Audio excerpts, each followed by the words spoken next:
take the Nets in a very close ball game.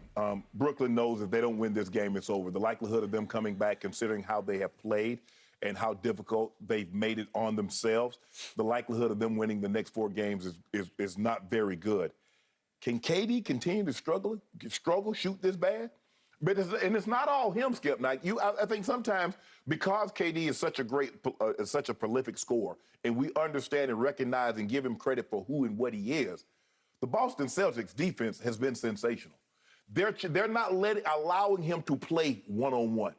They're contesting every shot, and it's normally being contested by multiple players. We don't normally see that, Skip. A lot of times you're like, okay, he gonna get his. No, they said, no, he's not gonna get his because he get his, and then Kyrie get his, and all of a sudden they got 90 points between them, and we're gonna lose this ball game. Yep. But Brooklyn's playing right into their hands because their offense is, okay, Kyrie, it's your turn. You get 3 possessions. Okay, KD, now you got 4 possessions. So everything is isolation, which makes it easy for the Boston Celtics to say, okay, as soon as he get close, let's go trap him. Let's go jet him, make him give the ball up because we don't believe their others can beat us. We know what those 2 guys are capable of. But it's just hard for me to see a scenario in which KD and Kyrie lose 3 consecutive games. Now, I understand Kyrie is in his home going to get some home cooking. The fans are going to be on his side. No more of the jeering that he went through at Boston. But I don't know, Skip. He didn't look like the same Kyrie in Game 2 as he did in Game 1. Nope. He didn't look as engaged. He did not. And I don't know because, the guy pointed at his clock and he went and got some food in his system. Maybe he was a little lethargic. Maybe he was a little weak. Yep. Maybe he'll do a better job of fueling up before eating before the sun comes up. As you know, low blood sugar. And it can really drag you down. It really does make you really lethargic, and all you want to do is go lay down and take a nap. But, Skip, KD and Kyrie are going to have the series. Going to have the game of their lives.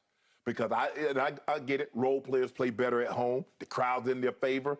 But I just do not believe if KD and Kyrie are not more efficient and they don't play better than what they played. Kyrie was sensational first game, but it's KD. We got to put this one on KD. Thank you. KD. Agreed. He can't be 4 of 17. He can't be 9 of 24. No. He's too good. He's too efficient.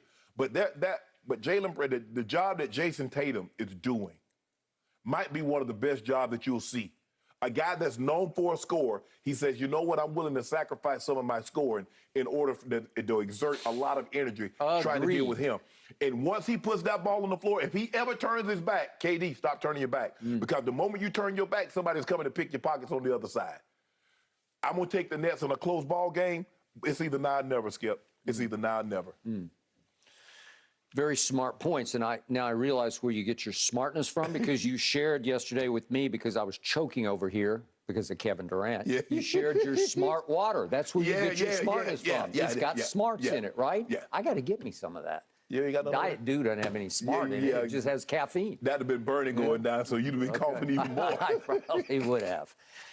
Okay.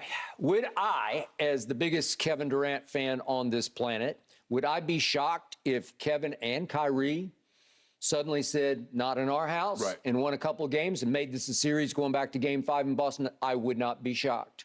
But I remain shell-shocked by what I saw in Games 1 and 2. Mr. Sharp, did you see any shred of evidence in Games 1 and 2 that it will be that different in Game 3? Because I did not. No. To your point on Jason Tatum, obviously he's had a lot of help, but what I do love about him is what I haven't always loved about Jason Tatum. He does not have what I call superstar intangibles because he doesn't have a superstar ego about him. Right. He's a really good kid to me. Humble, maybe to a fault, where he is very willing. If Ime says, hey, I need you on this end more than I need you on that end. I need you to get up into him and play physical with him and match move for move because you've got the length and he's certainly got the desire to just mirror him. Right. Just match him. If the ball's going up, just slap it. Anticipate every little move, every little trick. He has been all over him. Yes. He blocked his shot twice. I said, that's impossible. Didn't we always say the one thing about KD, he's a 7-foot monster, he can just rise up and he shoots it so far up, it's like beyond Larry Bird. Larry used to shoot it way up over his head. Well, KD shoots it so much higher than Larry Bird, nobody can block. He did. Twice. He got him twice. He did. Okay, so the number just jumps off the page at me. In games 1 and 2, albeit in Boston, Kevin Durant shot 31.7% from the floor. Yeah. That's 13 of 41. They're all over him. They're beating him up. They're playing football, basketball. They're bullying him. Right. They are overwhelming him. They are overmatching him with physicality and desire, the likes of which he has never experienced. Okay, do I trust Steve Nash to come up with a genius strategic change where we all say, aha, there he is? Right. I do not.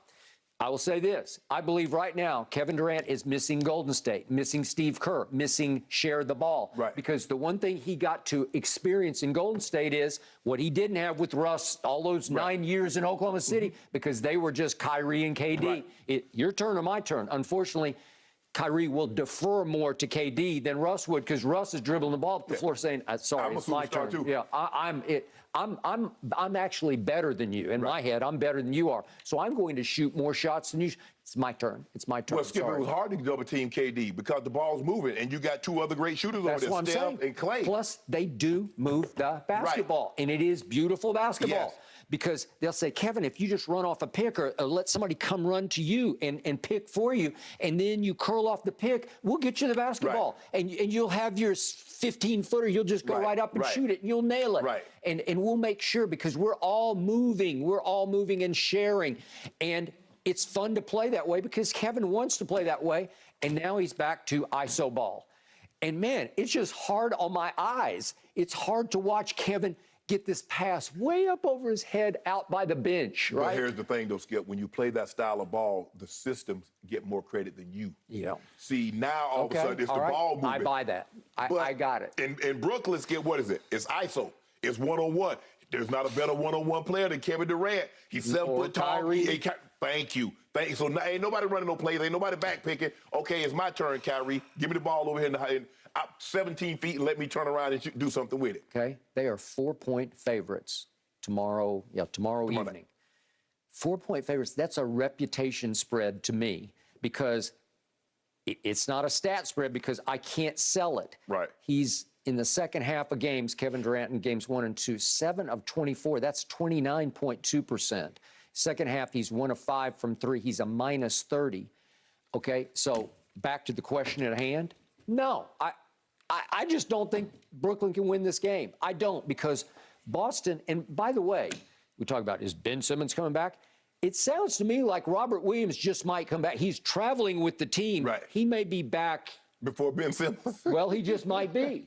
And will he make them even a little better on defense? Yeah, absolutely. Okay. Yes. Well, sure he will. Al Horford has played big. He man. played unbelievable. I skip all the guys. I mean, they bought in. Even Daniel Tyson, he's not the greatest. He's not the most athletic. But he's just anytime so Kevin Durant gets close, he's challenging everything. Yeah, he's just strong. Yeah. And he's a linebacker. But here's the thing, Skip. This is what Boston's hoping. Let's get the ball game to the fourth quarter.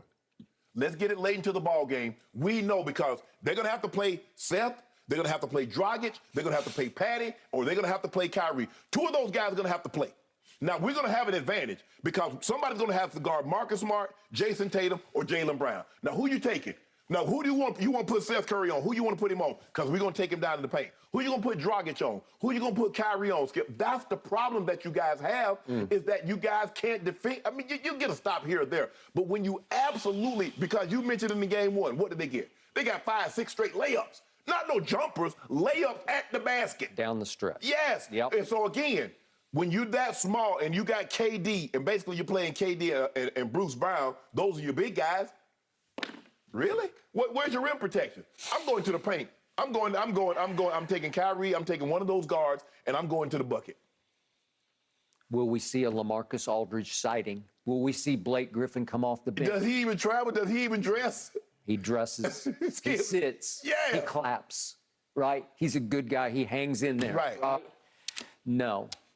And yet, in the end, what did Kyrie say before all this started? We don't really need a coach. Yes, you do. We don't. Yes, you do. Now you need a coach. Yes. Now you need some strategic change because the most beautiful thing about NBA basketball, and I've been covering it since the middle 70s, is you can flip the script like crazy, especially when you change venues and go back to your place. Again, Carl Anthony last night is saying, we in Minnesota now. Well, you were for a while, and then you were for a while again, but then you weren't. But these things can just flip on their heads. Right. When you least expect it, it can look completely different. But I don't expect that to happen because I'm not sure about the mentality in Brooklyn of the two superstars, the most dynamic duo Yeah, ever. and Skip, it's not like they have that, like Brooklyn have this home court advantage, like the old Garden, No. like the old Forum, like some of those old arenas. Skip, they're a relative new team. Okay. So I don't see the home So court, what the did I great home hear court advantage. 2 weeks ago from Kevin Durant? It scared me, at least it concerned me, because he said, at this point in my career, I'm not prioritizing winning. I just love to play basketball, and I love to work hard at trying to perfect my skills. I got it, but are you driven to win these games? Probably not. Are you losing sleep when you lose these games? I do not think so. Skip, KD know what's being said. You got those championships with Golden State. Okay. You have won nothing outside of the Bay Area. But he was the MVP. He was. And you were the first to say they needed him. Right. And he knows that. And they knew he needed them. Okay. He had to go something, Skip. You can't leave OKC and not go to a place where you can get a title. LeBron could because LeBron already had 3 titles. Kevin Durant had to go leave. When he left OKC, Skip, that's why he could go to Brooklyn. Let's just say for the sake of argument, he goes to Golden State and they don't win. Can he go to some place like Brooklyn where they really don't have a chance of winning? You got to go load up because that's Kevin Durant. People already said, Skip, he's a top 10 player, top 15 at worst. Yep. So he had to go to Golden State. They needed him.